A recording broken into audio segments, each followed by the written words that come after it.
ಧರ್ಮಸ್ಥಳ ಸಂಬಂಧಪಟ್ಟಂಗೆ ನೀವ್ ಹೇಳಿರೋದು ಮಹೇಶ್ ತಿಮ್ಮರೋಡಿ ಸರಿಯಲ್ಲ, ಮಟ್ಟಣ್ಣ ಸರಿಯಲ್ಲ, ಅದು ಬೇರೆ ಪ್ರಶ್ನೆ. ನೀವ್ ಹೇಳಿದ್ದು. ನಮ್ಮ ಪ್ರಶ್ನೆ 2012ರಲ್ಲಿ ಸೌಜನ್ಯ ಕೊಲೆ ಪ್ರಕರಣ ಆಯ್ತಲ್ಲ, ಸಂತೋಷ್ ರಾವ್ ಅಪರಾಧಿ ಅಂತ ಅರೆಸ್ಟ್ ಮಾಡಿ ಅದೇ ನ್ಯಾಯಾಲಯದಲ್ಲಿ ಸಂತೋಷ್ ರಾವ್ ನಿರಪರಾಧಿ ಅಂತ ಬಿಡುಗಡೆ ಆದ್ರಲ್ಲ, ಹಾಗಾದ್ರೆ ಆರೋಪಿಗಳು ಯಾರು? ಒಂದು. ನಾವು ಕೇಳ್ತಾ ಇರೋದು ಕರ್ನಾಟಕದಲ್ಲಿ ಧರ್ಮಸ್ಥಳದ ಮಂಜುನಾಥ ಪ್ರಸಾದ್ಗೆ ಒಂದು ಕೆಟ್ಟ ಹೆಸರು ತರಬೇಕು ಅಂತಲ್ಲ. ಧರ್ಮಸ್ಥಳ ಧರ್ಮಾಧಿಕಾರಿ ವೀರೇಂದ್ರ ಹೇಳಿದ್ದಾರೆ, SIT ತನಿಖೆ ಆಗಲಿ, ಸತ್ಯಾಸತ್ಯತೆ ಹೊರಗಡೆ ಬರಲಿ ಅಂತ ಅವರೇ ಹೇಳಿದಾರಲ್ಲ. ಹಾಗಾದ್ರೆ ನಮ್ಮ ಹಿಂದೂ ಹೆಣ್ಣು ಮಕ್ಕಳು, ನಮ್ಮ ಹಿಂದೂ ಯುವಕರು ಕೊಲೆ, ಹತ್ಯೆ, ಅತ್ಯಾಚಾರ, ಬರ್ಬರ್ ಹತ್ಯೆ ಆದ್ರೆ ಇದಕ್ಕೆ ಯಾಕೆ SFI-RSS ವಿರೋಧ ಇದೆ? ಇದ್ರ ಪರವಾಗಿ ಯಾಕೆ ನ್ಯಾಯಯುತವಾಗಿ ಹೋರಾಟ ಮಾಡ್ತಾ ಇಲ್ಲ? ಇದು ನನ್ನ ಪ್ರಶ್ನೆ ಸರ್. ಇದು ಆಕ್ಚುಲಿ ಚೆನ್ನಾಗಿರೋ ಇದಕ್ಕೆ ಹೋರಾಟ ಮಾಡ್ತಾ ಇಲ್ಲ ಅನ್ನೋ ಅಭಿಪ್ರಾಯದಲ್ಲಿ ತಾವು ಯಾಕಿದ್ದೀರಿ? ನಾನು ನಿಮಗೆ ಬಹಳ ಸ್ಪಷ್ಟವಾಗಿ ಹೇಳ್ತಾ ಇದ್ದೀನಿ. ಇವತ್ತಿಗೂ ನಮ್ಮ ಸ್ಟ್ಯಾಂಡ್ ಬಹಳ ಕ್ಲಿಯರ್ ಇದೆ. ಹಿಂದೆನೂ ಸ್ಟ್ಯಾಂಡ್ ಇಷ್ಟೇ ಇದೆ. ಸೌಜನ್ಯ ಅಷ್ಟೇ ಅಲ್ಲ, ರಾಜ್ಯದಲ್ಲಿ ಯಾವುದೇ ಹೆಣ್ಣು ಮಗು ಆಗಿರ್ಲಿ, ಅಲ್ಲಿ ತಿರ್ಗಾ ಹಿಂದೂ ಮುಸ್ಲಿಂ ಅಂತಲ್ಲ, ಯಾವುದೇ ಹೆಣ್ಣು ಮಗಳಿಗೆ ಯಾವುದೇ ಅನ್ಯಾಯ ಆಗಿರ್ಲಿ, ಅದಕ್ಕೆ ನ್ಯಾಯ ಸರಿಯಾದಂತಹ ವ್ಯವಸ್ಥೆಯಲ್ಲಿ ಸಿಗಬೇಕು ಅನ್ನುವಂತ ಆಗ್ರಹ ನಮ್ಮೆಲ್ಲರದ್ದು ಇದೆ. ಯಾರದನ್ನ ಬೇಡ ಅಂತ ಇರೋದು? ಇವತ್ತು ಪ್ರಶ್ನೆ ಕೇಳಬೇಕಾಗಿರೋದು ಯಾರಿಗೆ ಅಂದ್ರೆ, ಸೌಜನ್ಯಾಳ ಒಂದು ಪ್ರಕರಣವನ್ನ ಮುಂದಿಟ್ಕೊಂಡು ಸೌಜನ್ಯಾಳಂತೆ ಇನ್ನೂ ಸಾವಿರಾರು ಹೆಣ್ಣು ಮಕ್ಕಳಿಗೆ ಅತ್ಯಾಚಾರ ಆಗಿದೆ, ಕೊಲೆ ಆಗಿದೆ ಅನ್ನುವಂಥ ಸುಳ್ಳು ಆರೋಪ ಮಾಡಿ ಇಂಡಸ್ಟ್ರಿಯಲ್ ಸ್ಕೇಲ್ ಅಲ್ಲಿ ಫ್ಯಾಕ್ಟರಿಲಿ ಮರ್ಡರ್ ಮಾಡಿದ್ದಾರೆ ಅನ್ನುವಂಥ ರೀತಿ ಸಾವಿರಾರು ಮರ್ಡರ್ಗಳಾಗಿದೆ. ಧರ್ಮಸ್ಥಳದಲ್ಲಿ ನೀವು ಬಗದಿದ ಕಡೆ ಎಲ್ಲ ನಿಮಗೆ ಶವ ಸಿಗತ್ತೆ ಅನ್ನುವಂಥ ಸುಳ್ಳು ಆರೋಪ ಮಾಡಿ ರಾಜ್ಯ ಸರ್ಕಾರದ ಕೈಯಲ್ಲಿ ಉನ್ನತ ಅಧಿಕಾರಿಗಳ SIT ರಚನೆ ಮಾಡಿಸಿ 15 ದಿವಸ ಸಿಕ್ಕಿದ ಕಡೆ ಅಗಸಿಸಿ ಯಾವ ಒಂದೇ ಒಂದು ದಾಖಲೆಯೂ ಸಿಗದಲೆ ಅದ್ರ ಮುಂದಿದ್ದಂತಹ ವ್ಯಕ್ತಿಗಳು ಟಿವಿ ಎದುರುಗಡೆ ಬಂದು ಇಲ್ಲ ನಮಗೆ ಈ ರೀತಿ ಕಲಿಸ್ಕೊಟ್ಟಿದ್ರು, ನಮಗೆ ಹೇಳ್ಕೊಟ್ರು, ಅದಕ್ಕೋಸ್ಕರ ನಾವು ಈ ರೀತಿ ಹೇಳಿದ್ವಿ ಅನ್ನೋದು ಎಕ್ಸ್ಪೋಸ್ ಆದ ಮೇಲೂ ಆ ವ್ಯಕ್ತಿಗಳ ಬಗ್ಗೆ ನಾವು ಪ್ರಶ್ನೆ ಕೇಳದಲೆ ನಾವಿನ್ನೂ ಬೇರೆ ಅವ್ರು ತೋರಿಸಿರುವಂತ ಮಿಸ್ಗೈಡೆಕ್ಷನ್ ಅಲ್ಲೇ ನಾವು ಮಾತನಾಡ್ತಿದೀವಿ ಅಂತಂದ್ರೆ ಅವ್ರು ನಮ್ಮನ್ನ ಯಾವ ಮಟ್ಟಕ್ಕೆ ಮೂರ್ಖರು ಮಾಡಿದ್ದಾರೆ ಅಥವಾ ನಾವು ಆ ಅಜೆಂಡಾದ ಮೂರ್ಖರ ಅಂತ ನಾವು ಪ್ರಶ್ನೆ ಕೇಳ್ಕೋಬೇಕು. ಅರ್ಥ ಆಯ್ತು ಅನ್ಸುತ್ತೆ ಸರ್. ಪೊಲೀಸ್ ಸ್ಟೇಷನ್ ನಲ್ಲಿ ಕೂಡ ಎಷ್ಟೋ ಹೆಣ್ಣುಮಕ್ಕಳು ನಾಪತ್ತೆ ಆಗಿದ್ದಾರೆ ಅನ್ನುವಂತ ವರದಿಯನ್ನ ಅಲ್ಲಿನ ಪೊಲೀಸ್ ಇಲಾಖೆಯವರು ಕೊಡ್ತಾರೆ. ಹೆಣ್ಣು ಮಕ್ಕಳು ಅಂತ ಸ್ಪೆಸಿಫಿಕಲಿ ಇಲ್ಲ ಸರ್. ನಾವು ಒಂದು ತಿಂಗಳಿಂದ ನೋಡಿದೀವಿ, ಕೆಲ ಅನಾಥ ಶವಗಳು ಸಿಕ್ಕಿದೆ ಅಂತಿದೆಯೇ ಹೊರತು ಮಿಸ್ಸಿಂಗ್ ಕೇಸ್ ಅಂತ ಹೇಳಿ ಸ್ಪೆಸಿಫಿಕ್ ಆಗಿ ನನ್ನ ಗಮನಕ್ಕಂತೂ ಬಂದಿಲ್ಲ. ನಾನು ಅಲ್ಲಿನ ಎಲ್ಲಾ ದಾಖಲೆಗಳನ್ನ ನಿನ್ನೆ ಮಟ್ಟಣ್ಣನವರು ರಿಲೀಸ್ ಮಾಡಿರುವ ಗ್ರಾಮ ಪಂಚಾಯಿತಿ ದಾಖಲೆಯನ್ನೂ ಗಮನಿಸಿ ಹೇಳ್ತಿದ್ದೀನಿ. ಅದನ್ನು ಹೊರತುಪಡಿಸಿ ನಿಮ್ಗೆ ಯಾವ್ದಾದ್ರು ಸ್ಪೆಸಿಫಿಕ್ ಆಗಿ ಇಂತಹ ಹೆಣ್ಮಕ್ಳು ಕಾಣೆ ಆಗಿದ್ದಾಳೆ ಅನ್ನೋದು ಗೊತ್ತಿದ್ರೆ ಅದನ್ನ ಮೆನ್ಷನ್ ಮಾಡಿ ಸರ್. ತನಿಖೆ ಅಂತ ಬಂದಾಗ ಅಲ್ಲಿ ತನಿಖೆ ಮಾಡುವಂತ ಸಂದರ್ಭದಲ್ಲಿ ಎಷ್ಟೋ ಹೆಣ್ಮಕ್ಳು ಕೂಡ ನಾವು ಕಾಣೆಯಾಗಿದ್ದಾರೆ ಅನ್ನುವಂಥದ್ದು ಕೂಡ ಇದೆ ಮೇಡಮ್. ಮಟ್ಟಣ್ಣನವರೇ ಹೇಳಿರ್ತಕ್ಕಂಥದ್ದು ಕೂಡ ನಾವು ಗಮನಿಸಿದ್ದೇವೆ. ಮಟ್ಟಣ್ಣ ಹೇಳಿದ್ರೆ ಮುಗೀತು, ಅವರು ಕೂಡ ಹೇಳಿದ್ದಾರೆ.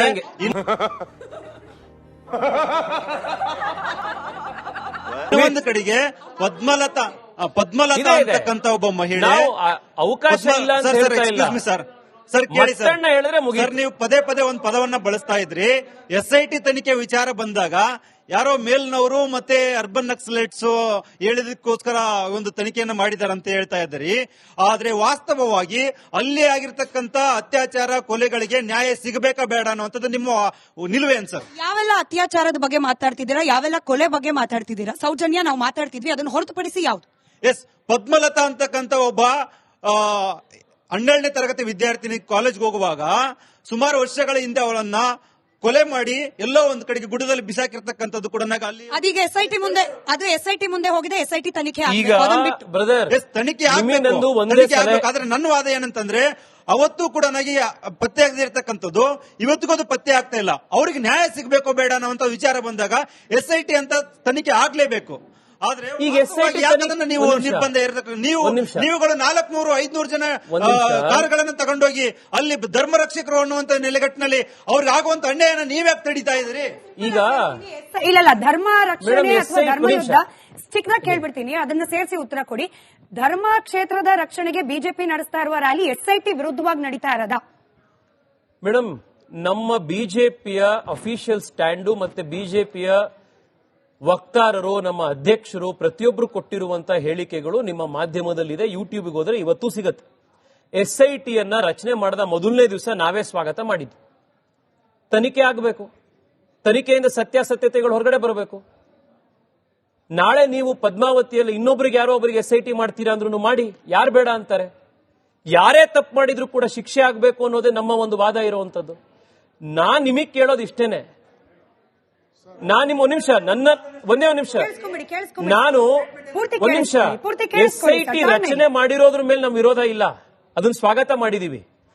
SIT ರಚನೆ ಮಾಡೋದ್ರ ಒಂದು ದೊಡ್ಡ ಷಡ್ಯಂತ್ರ ಇದೆಯಲ್ಲ, ಈ ಸ್ಕ್ರಿಪ್ಟ್ ತಯಾರು ಮಾಡಿದ್ರಲ್ಲ, ಈ ಚಿನ್ನಯ್ಯ ಅನ್ನೋ ಒಂದು ಕ್ಯಾರೆಕ್ಟರ್ ಸೃಷ್ಟಿ ಮಾಡಿದ್ರು, ಸುಜಾತಾ ಭಟ್ ಅನ್ನ ತಯಾರು ಮಾಡಿದ್ರು, ಅನನ್ಯ ಭಟ್ ಅನ್ನುವಂತ ಒಂದು ಹುಸಿ ಕ್ಯಾರೆಕ್ಟರ್ ನ ಶುರು ಮಾಡಿದ್ರು, ಅವಳಿಗೆ ರೇಪ್ ಮಾಡಿಸಿದ್ರು, 25 ಕಡೆ ಬಾಡಿ ಇದೆ ಅಂತಂದ್ರು.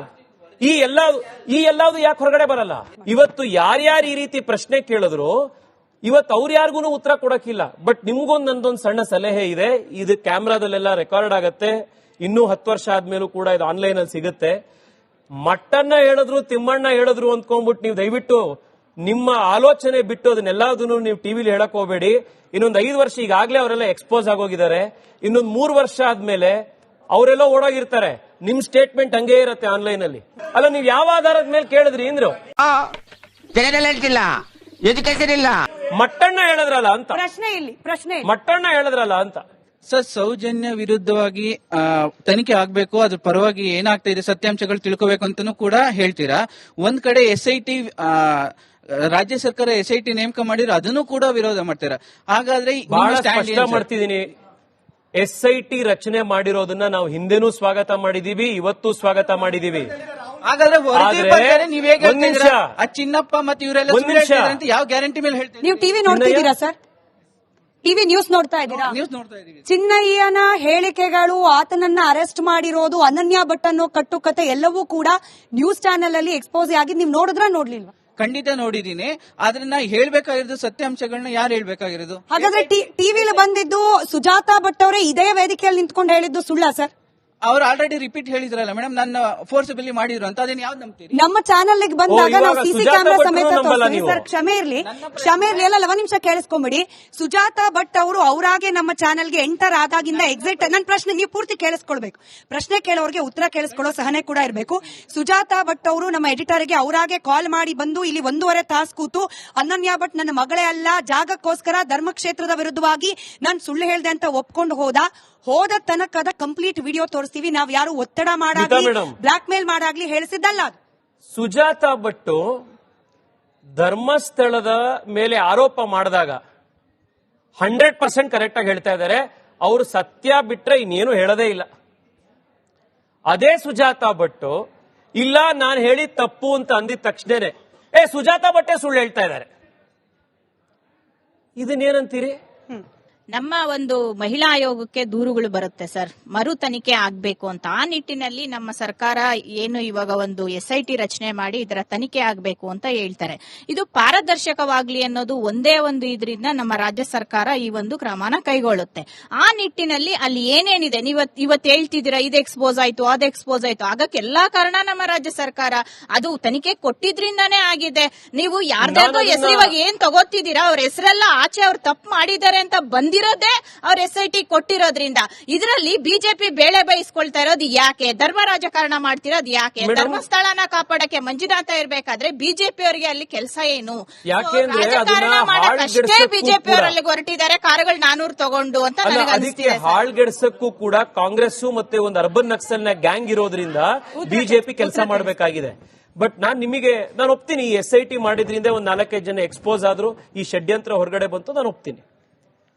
ಆದ್ರೆ ಈ SIT ಮಾಡೋದಕ್ಕಿಂತ ಮುಂಚೆ ಈಗ ಯಾವಾಗ ಚಿನ್ನಯ್ಯ ಮತ್ತೊಬ್ರು ಈ ಕಂಪ್ಲೇಂಟ್ಗಳು ಕೊಟ್ರು, ನೀವು ಇವತ್ತೇ ಪೊಲೀಸ್ ಸ್ಟೇಷನ್ಗೆ ಹೋಗಿ ಒಂದು FIR ರಿಜಿಸ್ಟರ್ ಮಾಡೋದಕ್ಕಿಂತ ಮುಂಚೆ ಒಂದು ಪ್ರಿಲಿಮಿನರಿ ಇನ್ವೆಸ್ಟಿಗೇಷನ್ ಅಂತ ಆಗುತ್ತೆ. ಅದಾದ್ಮೇಲೆ ಒಂದು FIR ರಿಜಿಸ್ಟರ್ ಮಾಡ್ತಾರೆ. ಯಾರು ಕಂಪ್ಲೇಂಟ್ ಕೊಟ್ಟಿರ್ತಾರೆ ಆ ಕಂಪ್ಲೇಂಟ್ನ ವ್ಯಕ್ತಿ, ಕಂಪ್ಲೇನೆಂಟ್ನ ಕ್ರೆಡಿಬಿಲಿಟಿ, ಕಂಪ್ಲೇಂಟ್ ಕೊಟ್ಟಿರೋರು ಸತ್ಯಾಸತ್ಯತೆ ಇದೆಯಾ ಏನು ಅನ್ನುವಂತ ತನಿಖೆ ಮಾಡಲ್ಲ, ಒಂದು ಪ್ರಿಲಿಮಿನರಿ ಆಗಿರುವಂತ ಒಂದು ಇನ್ವೆಸ್ಟಿಗೇಷನ್ ಮಾಡ್ತಾರೆ.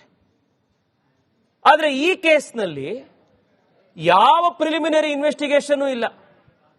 ಆರೋಪ ಮಾಡಿದ್ರು ಅಂದ ತಕ್ಷಣದಲ್ಲಿ ಮಾರನೇ ದಿವಸ SIT. ದೇವ್ರು ನಿಂಗೆ ಒಳ್ಳೇದು ಮಾಡ್ತದ, ನಿನ್ ಜನ್ಮಕ್ಕೆ ಹೋಗೋ ಅಷ್ಟೇ.